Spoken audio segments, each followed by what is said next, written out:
영화 해피엔드를 보는 동안 직관적으로 떠오른 또 한 편의 영화가 있었습니다. 기타노 다케시 감독의 1996년작 키즈 리턴이었죠. 이 영화가 떠오른 첫 번째 이유는 영화를 끌고 가는 캐릭터가 두 명의 잘생긴 소년이라는 점 때문이었습니다. 그리고 또 다른 이유는 그 소년들이 키즈 리턴의 마사루와 신지처럼 망해버린 세상을 살고 있다는 거였죠. 저도 과거에 키즈 리턴을 보았을 때는 이 영화의 마지막 대사 바보야 아직 시작도 안 했잖아, 이 부분 때문에 청춘을 향한 희망과 응원을 담고 있다고 생각했습니다. 그런데 다시 돌이켜보면 이 영화는 이 소년들을 통해 망해버린 세상을 보여주는 작품이었습니다. 영화를 보면 학교나 사회에서나 개인적인 관계에서나 다 망가져 있거든요. 선생님은 아이들을 포기하듯 자퇴를 권유하고 있고요. 권투를 배우려고 했더니 반칙이나 가르치고, 또 선배는 후배에게 그냥 같이 망하자는 듯 말도 안 되는 것만 알려주죠. 그렇게 망해버린 세상에서 같이 망해버린 마사루와 신지가 다시 만나 자전거를 같이 타는 게 이 영화의 마지막 장면이었습니다. 그렇게 보면 키즈 리턴의 이 마지막 장면은 어떤 희망보다는 그냥 버티고 살 수밖에 없는 체념을 보여준 게 아닌가, 또는 그런 체념이라도 있어야 살 수 있다는 그런 회의적인 결론을 보여준 게 아닌가, 그런 생각이 들곤 합니다. 물론 해피엔드에 나오는 이 18살 아이들은 마사루, 신지와는 다릅니다. 처음부터 그러려고 했던 건 아니지만 세상이 망했다는 걸 인식하고 그래서 세상을 바꾸려고 노력한다는 점 때문이죠. 바로 그런 차이 때문에 해피엔드에서 더 뭉클한 감정이 느껴졌던 것 같습니다. 오늘은 그처럼 해피엔드를 보면서 마음이 흔들렸던 장면들에 대한 이야기를 정리했습니다. 당연히 스포일러가 많습니다. 아직 이 영화를 보지 않으신 분들은 시청에 주의하시기 바랍니다.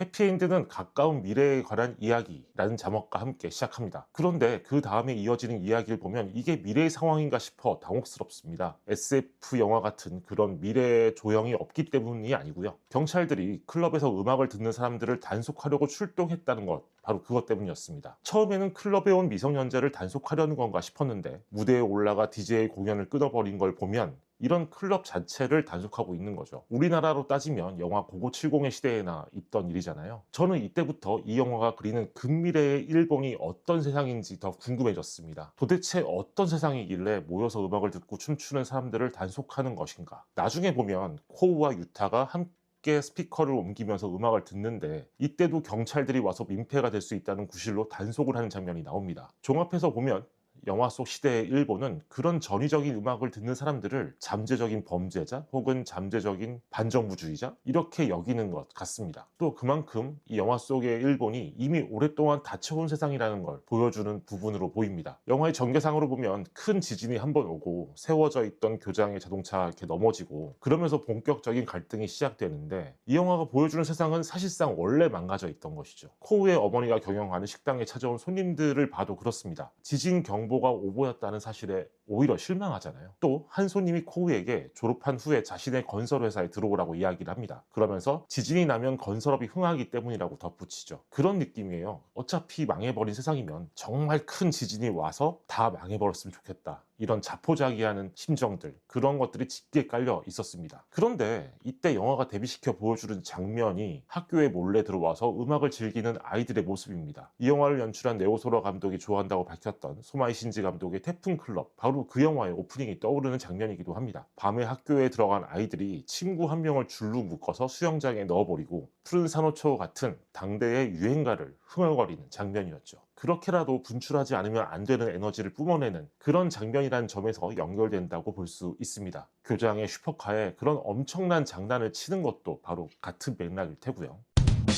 이 영화에서 인상적이었던 또 다른 순간은 지진이 일어나는 장면이었습니다. 영화가 시작하고 약 30분쯤 되었을 때 정말 큰 지진이 발생하죠. 이때 영화가 모든 사운드를 끊어버리고 흔들리는 교실안 풍경을 보여줍니다. 기어들어간 책상 위로 떨어지는 집기들, 쓰러지는 빗자루들, 그리고 흔들리는 블라인드. 그런 후에 처음 들리는 소리는 세워져 있던 자동차가 넘어지면서 내는 굉음입니다. 이야기의 흐름으로 보면 새로운 국면을 짚어주는 그런 연출인데, 또 다른 차원에서는 이 영화의 한 축이 재난이라는 걸 아주 명확하게 보여주는 장면이었습니다. 엄청난 물량의 CG가 사용된 건 아니지만 재난의 크기와 여파를 관객들이 명확하게 체험할 수 있도록 설정한 연출이 돋보이는 부분이었습니다. 게다가 이 지진을 기점으로 정부는 통제를 더욱 강화하고 교장도 학교 내에 감시 시스템을 만들잖아요. 재난 이후에 공권력이 선을 넘는 전개는 재난 영화의 공식이기도 합니다. 이 장면이 영화가 끝난 이후에도 계속 생각났던 이유는 영화의 후반부에 등장하는 지진 때문이었습니다. 코우가 어머니 식당에서 대학 장학금을 받게 되었다는 소식을 듣게 되죠. 이때 손님들이 함께 축하를 해주는데 식당 안에 있던 전등이 미세하게 떨리면서 지진이 일어났다는 걸 보여주는 연출이 있습니다. 바로 이어지는 컷이 교장실 안에 놓여있던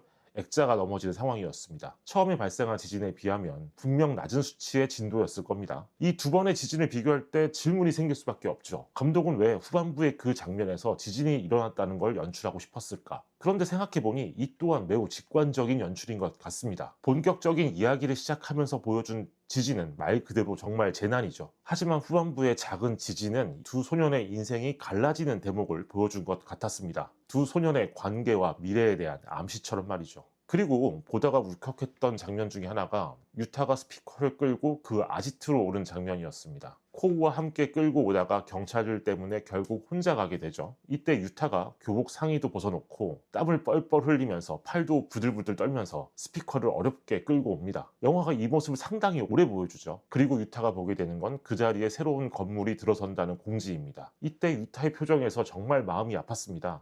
관객으로서는 유타가 이걸 여기까지 어떻게 가져왔는지를 알고 있기 때문에 더 그런 마음을 갖게 될 수밖에 없죠. 동시에 영화 전체로 놓고 보면 이 부분이 유타가 세상의 부조리함을 인식하게 되는 가장 결정적인 계기로 설정되어 있습니다. 지금까지는 어차피 망해버린 거 즐기다가 죽지 않은 태도로 그렇게 살아왔는데 자신에게 남겨진 마지막 안식처마저 깨져버리면서 그의 안에도 분노가 생겨났을 거라 그렇게 짐작할 수 있는 장면인 것이죠. 게다가 그에 앞서 경찰들이 친구 코우를 끌고 가는 걸 본 상황이잖아요. 이런 일을 겪었는데 어느 날 갑자기 학교에는 자위대원이 강의를 하러 오고 그러면서 학교가 일본 국적이 아닌 친구들을 배척하는 그런 상황까지 보게 되는 거죠. 이 모든 광경들이 유타가 졸업식 리허설의 그 상황에서 직접 나서게 만드는 그런 동기인 것으로 연출되어 있습니다. 아마 영화를 보신 분들은 비슷하게 느끼셨을 것 같은데 이런 장면들 덕분에 유타의 결정적인 한마디가 더 뭉클하게 느껴졌습니다. 유타와 비교할 때 코아가 세상의 문제를 인식하는 이유 그리고 이후 행동하는 방식은 상당히 거시적입니다. 일본 사회에서 제일 한국인으로 살아가면서 겪는 부조리 그리고 후미와 또 다른 사람들을 통해서 코우는 정말 세상을 바꿔야 한다는 목적으로 행동합니다. 직접 시위에 나가는 것도 유타에게 답답함을 느끼는 이유도 그 때문이었죠. 그런데 유타가 세상을 인식하는 방식은 확실히 더 입체적입니다. 내가 좋아하는 음악을 마음껏 들을 수 있는 공간이 사라졌고 이 세상에서 내 친구가 차별받고 있고 또 학교 안에서 친구들이 이룬 것들이 자기 때문에 무너질 수 있는 상황이라서 그렇게 혼자 나서는 것이죠. 그런 행동이 너무나도 유타의 캐릭터답게 묘사되어 있어서 뭉클함이 더 컸던 것 같습니다. 또 이 영화가 그 장면에서 뭔가 엄청난 음악을 씌워놓거나 장면을 길게 끌고 가지 않아서 더 그랬던 것 같습니다. 그마저도 유타의 캐릭터에 어울리는 연출이었다고 생각했습니다. 그리고 당연히 마지막 장면에 대해서 이야기할 수밖에 없죠. 육교유에서 진행되는 이 마지막 시퀀스에는 보신 분들이 모두 공감했을 눈에 띄는 연출이 있습니다. 유타가 코우에게 평소 하던 장난을 치는 순간 정지했다가 다시 진행시키면서 두 소년이 각자 다른 계단으로 사라지는 그런 상황까지 보여주는 연출이죠. 이 장면에 대해서는 감독의 의도가 어떻든 간에 바로 그 순간에 관객으로서 느꼈던 감정들을 짚어봐야 할 것 같습니다. 화면이 멈추었을 때 저뿐만 아니라 모든 관객들은 당연히 이렇게 영화가 끝나는구나라고 생각할 수밖에 없습니다. 다른 정보를 찾아보니까 그 장면에서 30초 정도 멈추었다고 하더라고요. 정말 청춘 영화다운 마지막 장면인 거죠. 그리고 앞으로도 이 두 친구가 우정을 깊게 쌓아갈 것이란 기대감이 생깁니다. 그런데 이어서 두 소년이 각자 다른 길로 걸어서 사라지는 장면이 나옵니다. 그때 관객으로서는 조금 전 멈춰진 그 장면이 너무 아쉬워질 수밖에 없을 것 같아요. 이때의 아쉬움이 어느 정도냐면 시트콤 지붕 뚫고 하이킥의 마지막 장면에서 세경이가 시간이 잠시 멈췄으면 좋겠어요. 그렇게 말할 때의 안타까움? 정말 그 정도입니다. 그 정도로 아쉽고 안타깝다 보니 앞으로 이 두 친구가 또 이 육교에서 만날 날이 있을까 그런 불안감까지 생기죠. 개인적으로는 올해 보았던 또 다른 영화 브루탈 리스트의 인터미션 같은 연출이 떠오르기도 했습니다. 일부를 끝내면서 보여준 결혼식 사진 한 장만으로 앞으로 주인공에게 일어날 미래를 기대하게 만드는 그런 연출이었죠. 그렇듯이 해피엔드의 이 정지 장면도 바로 직전과는 다른 감정들을 끌어올리는 순간인 겁니다. 또 그 순간 영화 내내 보았던 이 아이들의 이야기가 더 강렬하게 떠오르기도 하죠. 단 몇 초 만의 멈춤만으로도 감정의 진폭을 크게 만드는 획기적인 연출이었습니다. 영화를 보고 나오면서 제가 생각을 거듭할 수밖에 없었던 장면들은 이 정도였습니다. 사실 한 장면이 더 있기는 했습니다. 저에게는 좀 웃겼던 장면이었어요. 물론 이 영화에 소소한 유머들이 많이 있는데 그 장면에서는